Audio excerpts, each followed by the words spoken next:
Hey guys, for today's video, I will be sharing to you our journey from Clark Airport to Bangkok, Thailand. So we arrived here at the airport 7 hours before our flight. So dumating kami dito ng 12:02 PM at ang flight namin ay 7:35.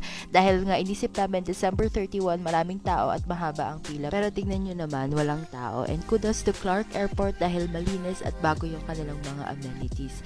So sinadya din namin na 7 hours kami dumating dahil nga baka matagalan kami sa immigration since this is our first out of the country travel.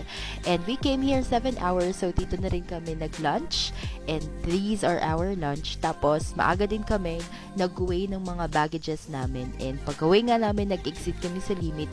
So instead na paying for excess baggage penalty, nag-online add-ons na lang kami ng check-in baggage. At ayan nga, pasok na siya sa qualifications at meron pang allowance para sa mga pasalubong iuwi namin. Then after weighing our baggages, dito na rin kami nagpapalit ng peso to baht. Medyo lugi nga lang kami but we thought that it's safer and it's more convenient kapag nagpapalit ka kasi sa airport. Tapos after magpapalit ng pera, nagsukat na rin kami ng isang maleta na hindi namin i-check-in kung kasya pa siya sa cabin ng airplane. Tapos ayan, may self-check-in na dito. So dito na kami nag-print ng boarding pass namin at ganun din yung print ng pag-check-in namin ng baggage. Tapos niyan, dumiretso na kami sa immigration. And as expected nga, sobrang tagal namin sa immigration. Buti na lang may mga hard copies kami ng aming mga travel documents. And all you need to do is to be honest sa pagsagot ng kanilang mga tanong.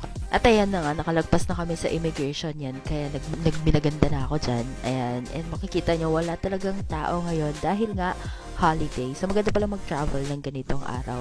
And then as you can see, nasa gate 9 kami. And at exactly 6:50 PM, pwede nang mag-board sa plane. So ayan. So excited! At ito na nga yung plane na sasakyan namin.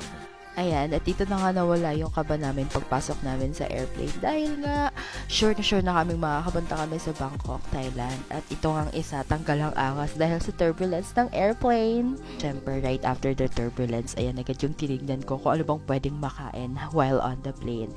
And after 3 hours, actually we're 26 minutes earlier daw sa pagland namin. Nandito na kami sa Thailand. Siyempre, pagka-land ng airplane namin, una naming hinanap kung saan nga ba yung belt 15 para maklaim na namin yung check-in baggage namin. So, medyo malayo-layo nga lang yung journey namin, ang layo ng nilakad namin para lang makuha ito. Ayan, nakuha ko na siya.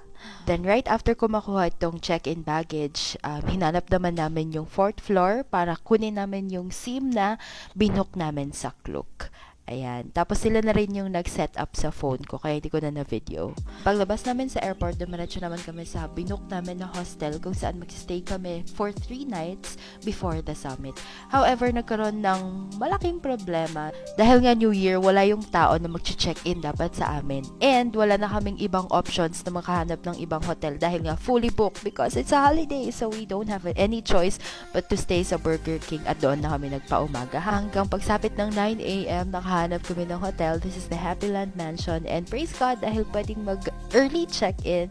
So ayan, dito pa nga lang kami nakatulog ng January 1st. So that's it for tonight, guys. See you next video.